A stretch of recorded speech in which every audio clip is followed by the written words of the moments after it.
আমাদের এই দুনিয়ার মানুষ কতই না খারাপ। একটাই ঘোড়া, তাকে এমন পরিমাণ বোঝা দেওয়া হয়েছে যে নিতে পারতেছিল না।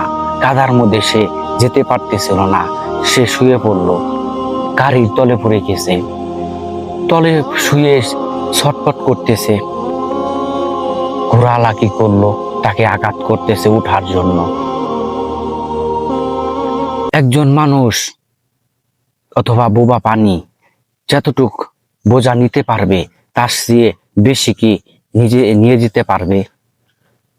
এই জিনিসটা যদি আমরা না বুঝি তাহলে কি হবে?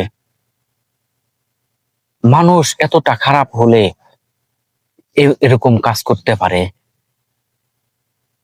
যদি এই বোবা পানিটা মানুষ হতো তাহলে কি বলতো যে আমি এর ওজন নিতে পারতেছি না?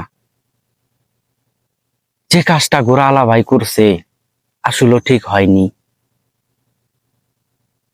এই বোবা পানি যদি কথা বলতে পারতো, উচিত জবাব আপনাকে বুঝিয়ে দিত।